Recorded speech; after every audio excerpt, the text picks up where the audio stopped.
Hello everyone, நான் Karthi and hello my dear JK squad. Trump தன்னுடைய வாழ்க்கையை மட்டும் இல்லாமல் அவரை நம்பி இருக்கக்கூடிய ஆயிரக்கணக்கான சோல்ஜர்ஸுடைய வாழ்க்கையையும் இன்றைக்கு ஊஞ்சல்ல தொங்க விட்டுருக்கார். இதுக்கான காரணம் என்னன்னு நாங்கள் பார்த்தோம்னா, ட்ரம்ப் அப்படி ஒரு தப்பான முடிவை எடுக்க போறாருன்னு அமெரிக்கன் மீடியால இருந்து இன்டர்நேஷனல் மீடியா வரைக்கும் சொல்லி கொண்டிருக்கிறாங்க.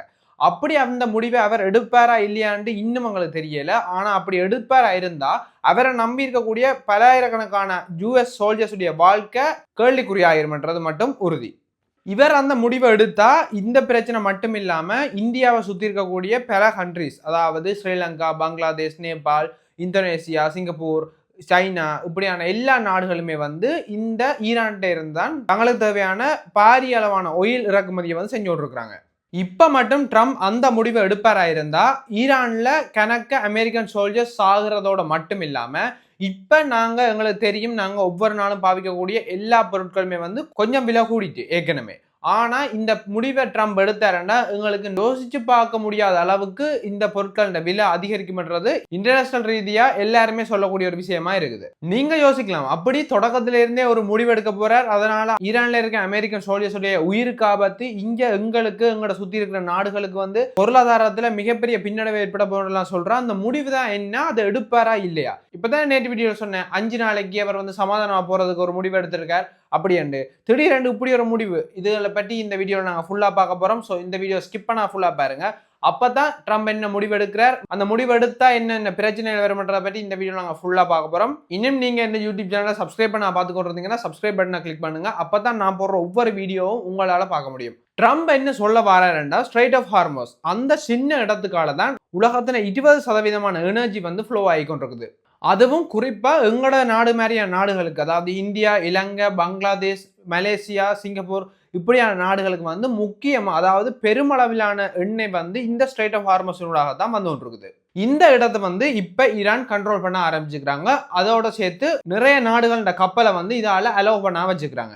ட்ரம்ப் என்ன சொன்னவரண்டா, அதாவது ஈரானுக்கு ஸ்ட்ரைட் ஆஃப் ஹார்மஸ்ன்றது ஒரு இந்த போர்ல, இப்ப நடந்து கொண்டிருக்கிற இந்த போர்ல ஒரு துருப்புச்சீட்டா தான் பார்க்கப்படுது.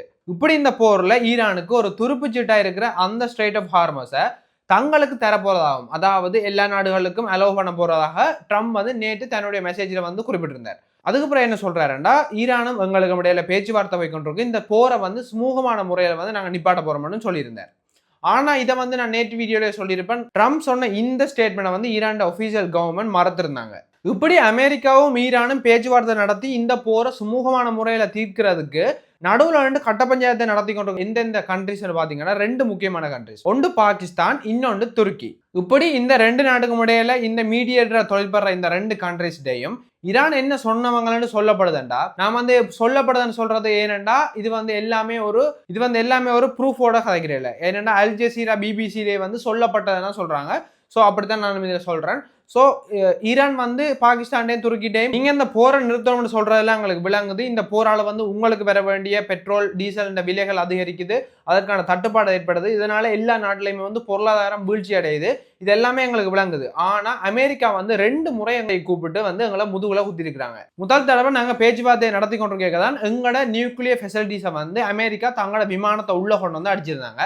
2வது முறை சரி பேச்சுவார்த்தைக்கு கூப்பிடுறாங்க, நாங்க அதை பற்றி ஒரு மீட்டிங்கை போட்டு டிஸ்கஸ் பண்ணி கொண்டிருக்கிறோம். அந்த டைம்ல தான் எங்களோட தலைவரான அயதுல்லா ஹமேனியை இவங்களும் இஸ்ரேலும் சேர்ந்து குண்டு போட்டு கொண்டிருந்தாங்க. அதனாலதான் அமெரிக்கா திருப்பியும் பேச்சுவார்த்தையை கூப்பிட்டாலே அவங்கள ஒரு சர்ப்ரைஸான ஒரு அட்டாக்க பண்ண போறாங்கன்னு தான் ஈரான் நம்புது. ஏன்னு பாத்தீங்கன்னா, நம்புறது மட்டும் இல்ல, ட்ரம்ப் இப்ப சொல்றாருல்ல, 5 நாளைக்கு நாங்க இந்த போரை நிறுத்த போறோம், எந்த பிரச்சனையும் வேண்டாம், நாங்க ஒரு பேச்சுவார்த்தையை நடத்தி இந்த போரை சுமூகமா முடிக்க போற முடியும். ஆனா அமெரிக்கான 5000 மெரின்ஸ் ஸ்ட்ரைட் ஆஃப் ஹார்மஸை நோக்கி வந்து கொண்டே இருக்கிறாங்க. இப்படி ஈரான் ஸ்ட்ரைட் ஆஃப் ஹார்மஸை நோக்கி அமெரிக்கான 5000 மெரின்ஸ் படை வீரர்கள் வந்து கொண்டிருக்கிறதுக்கான நோக்கம் என்னன்னு ஈரான் தங்களுடைய ஒப்பீனியனை சொல்றாங்க. என்னண்டா, ஸ்ட்ரைட் ஆஃப் ஹார்மஸ் பக்கத்தில் இருக்கக்கூடிய ஈரான் தீவான ஹார்க்கை கைப்பற்றுறது தான் இவங்களோட முக்கியமான நடவடிக்கை ஈரான் தங்களோட சைட்ல இருந்து சொல்லிக்கிறாங்க. ஏன் இப்படி இந்த தீவை கைப்பற்றதுக்கு 5000 மெரின்ஸ் வீரர்களை அமெரிக்கா அனுப்புறதா ஈரான் சொல்றாங்கன்னா, அந்த தீவுல உள்ள முக்கியம் தான். அந்த தீவுல இருக்கிற முக்கியத்தன்மை என்னண்டா, ஈரான்ல ப்ரொடியூஸ் ஆகிற எல்லா ஆயிலும், அதாவது ஒரு 90% ஆஃப் த ஆயில் இந்த தீவுக்கு தான் கொண்டு வரப்படுது.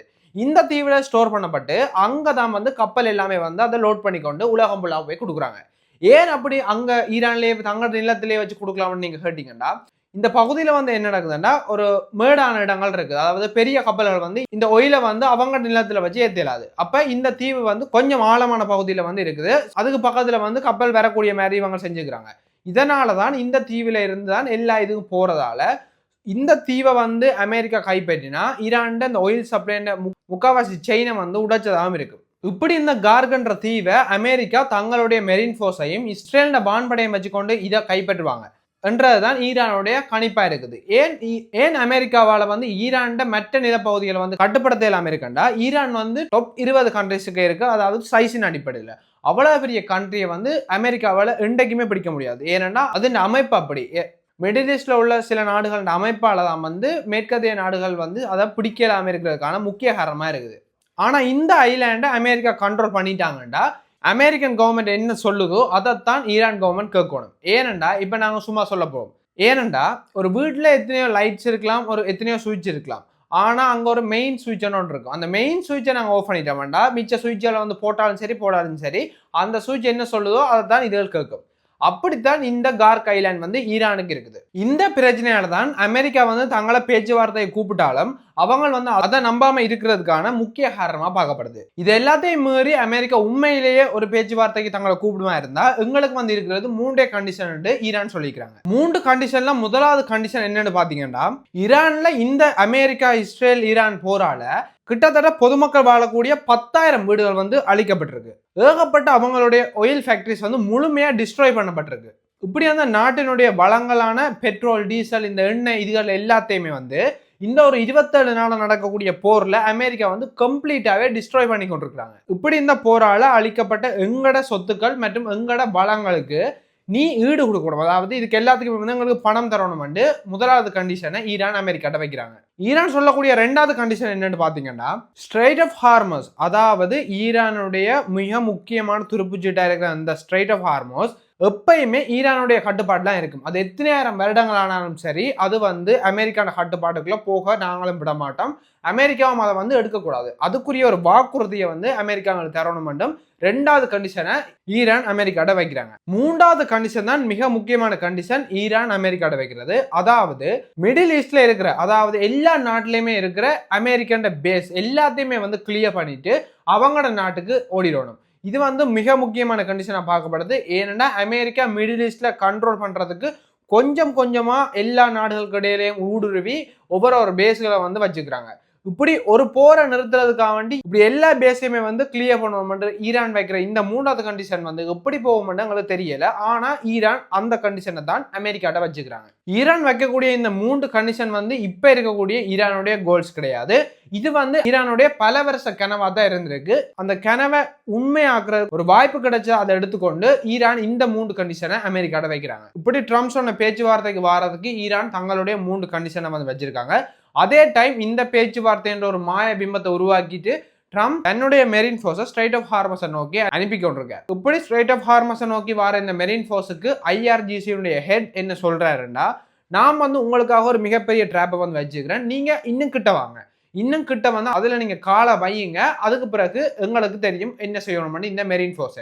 இதுல உள்ள மிகப்பெரிய அட்வான்டேஜ் என்னண்டா, IRGCக்கும் ஈரானுக்கும் அது வந்து அவங்களுடைய இடம். அதாவது எங்கட ஊர்ல வந்து வரைக்க அங்க என்னென்ன இருக்குது, அது இந்த காலநிலை எப்படி இருக்கும், இது எல்லாமே வந்து அவங்களுக்கு தான் கூட தெரியும். இந்த நிலைமையில வேற நாட்டின் மெரின் ஃபோர்ஸ் வருதுண்டா அவங்களுக்கு அது புதுசா தான் இருக்கும். இப்படிப்பட்ட இடத்துல இந்த போர் மிக பெருசா வெடிக்கக்கூடிய பெரிய பிரச்சனை உருவாகி கொண்டிருக்குது. இது எல்லாமே வந்து ட்ரம்ப் எடுக்கிற முடிவுலாம் இருக்குது. இந்த மெரின் ஃபோர்ஸை கொண்டு போய் அந்த ஐலாண்டை பிடிக்க போறாரா, இல்லாட்டி இதை வந்து சுமூகமா முடிக்கிறதுக்குரிய வழிகளை எல்லா நாட்டோடையும் சேர்ந்து எடுக்க போறாரா, இதுல என்ன செய்வாருன்னு இதுவரைக்கும் யாருக்குமே தெரியாது. ஆனா ஒன்று மட்டும் தெரியுது, இந்த போர் வந்து இப்போதைக்கு முடிய போறது இல்லை. இந்த போர் வந்து மிகப்பெரிய அளவில் வெடிக்குமா இருந்தா ஏசியாவில் இருக்கக்கூடிய கனக கண்ட்ரிஸ் வந்து பாதிக்கப்படும்ன்றது உண்மை. ஏனென்றா ஏசியாவில் இருக்கிற கனக கண்ட்ரிஸ் ஸ்ட்ரைட் ஆஃப் ஹார்மஸ்ல இருந்தால் மிகப்பெரிய அளவிலான எண்ணெய் வளங்களை வந்து இறக்குமதி செஞ்சுட்டு இருக்காங்க.